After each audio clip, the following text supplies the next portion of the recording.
ayun. Ay, naku. Sa wakas, nabawi ko rin yung nawawala akong barya. Teka, ano naman ito? Galing yan sa damit ni Jacob. Hindi ko nga alam kung anong klaseng gamot yan. Tingnan ko nga. So tingin ko mayaman ang pamilya niya eh. Hindi kaya ito yung uri ng gamot na iniinom ng lalaki para maging matibay? Bakit? Gusto mong itry? Oo. Alam niyo kasi, hindi kagaya nung kabataan ko. Madalas na akong manghina ngayon eh. Jacob, kailan ka pa dumating dito? Oh, sorry kung nagulat ko kaya. Actually, kararating ko pa lang.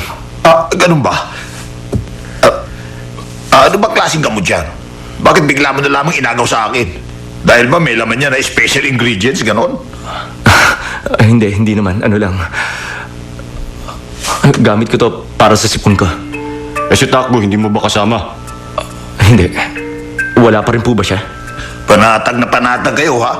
Mamaya niyo, bumagsak kayo niyan eh. Pasensya na.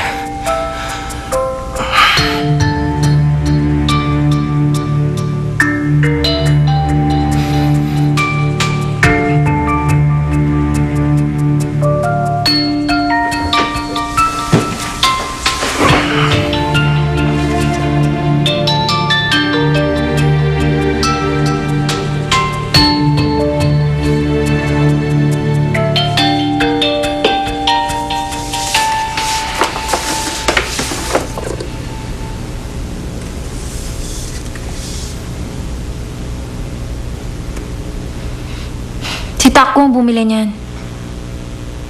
Naglabas siya ng malaking halaga mula sa konting ipon niya para lang mabili ang cassette player mo. Hindi ko na kailangan i-explain kung gaano kahalaga ang bawat sentimo at barya kay Takbo.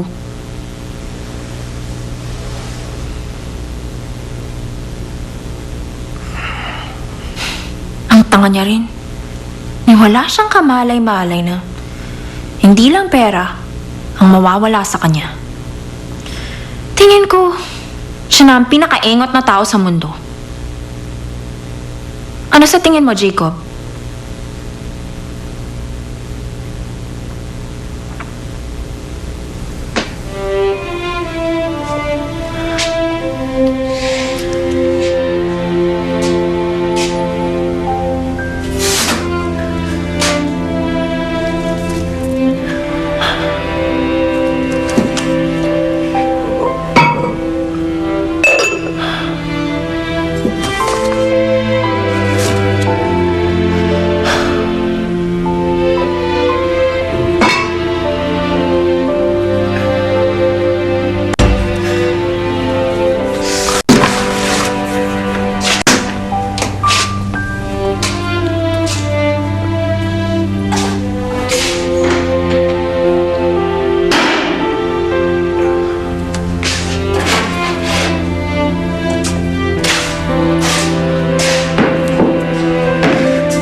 Master,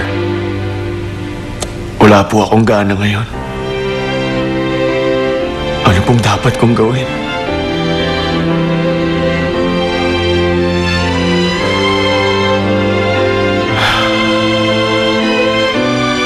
Alam mo, Matthew, masaya ako kapag nakakasama kita dito. Totoo yun.